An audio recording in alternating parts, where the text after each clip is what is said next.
लालू प्रसाद जब पटना आए थे तो लगातार हम ये बात कह रहे थे कि लालू प्रसाद के पटना आने का विशेष महत्व है।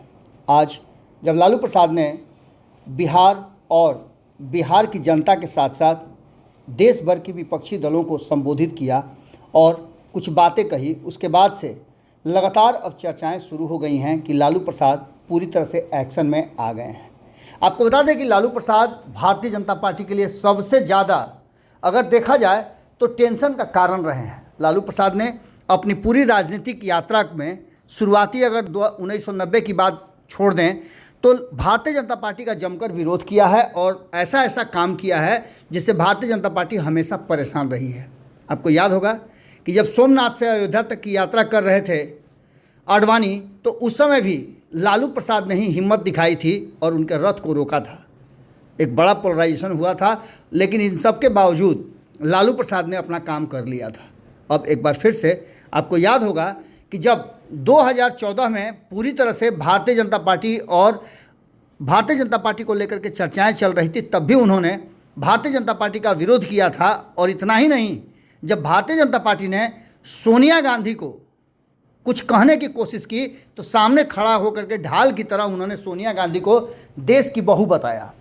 अब इन सारी बातों को लेकर के लालू प्रसाद एक बार फिर से जब बोले हैं तो फिर पुरानी बातों को रिकॉल किया जा रहा है, पुरानी बातों की चर्चा शुरू हो गई है।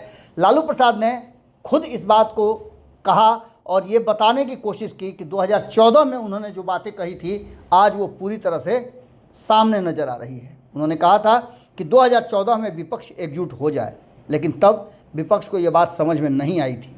आज उसी का दंश सारे विपक्षी दल झेल रहे हैं।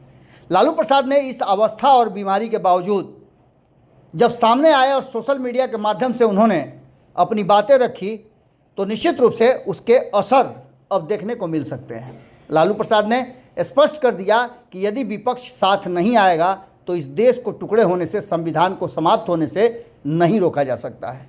लालू प्रसाद ने अपनी बात को रखते हुए कई बार आग्रह किया है कि सारे विपक्षी दल एकजुट होकर के भारतीय जनता पार्टी को सत्ता से बेदखल करें। लालू प्रसाद 2014 में ही अयोग्य घोषित हो गए थे क्योंकि उन्हें सजा हुई थी और एक ऐसा ऑर्डिनेंस पास किया गया था केंद्र सरकार द्वारा जिसको लेकर के लालू प्रसाद सक्रिय राजनीति से दूर हो गए थे। हालांकि आज भी लालू प्रसाद सक्रिय राजनीति से दोनों ही कारणों से अयोग्य हैं, दूर हैं, लेकिन उनकी रणनीति और राजनीति आज भी बिहार और देश की राजनीति को काफ़ी संजीवनी देती है। अगर लालू प्रसाद की बात विपक्ष ने सुना तो निश्चित रूप से ये विपक्ष के लिए और विपक्षी दलों के लिए संजीवनी होगी, तो वहीं भारतीय जनता पार्टी के लिए काफ़ी टेंशन का कारण होगी। सुनिए क्या कहा है लालू प्रसाद ने अपने संबोधन में। आप सभी को याद होगा कि 14 में ही हमने ये घोषणा किया था कि अगले चुनाव में भारत रहेगा या भारत टूटेगा।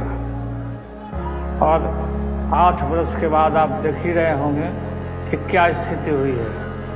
आज देश टुकड़े टुकड़े होने के कगार पर पहुंच ही चुका है। अगर ये वीडियो पसंद आई और वह बिहार के राजनीति और बिहारियत से सरोकार रखेनी तो सब्सक्राइब बटन दबा के चैनल के सब्सक्राइब कर ली। ओजे एगो घंटी बा, ओकरा बटन दबा देला से कुल सटीक और मारक खबर रुआ मुफ्त में मिल जाई। अगर रुआ पत्रकारिता के हमनी के नया प्रयोग में सहयोग कर चाहतानी तो ज्वाइन बटन दबा दी। पेटीएम नंबर नोट कर ली 9386816700। धन्यवाद।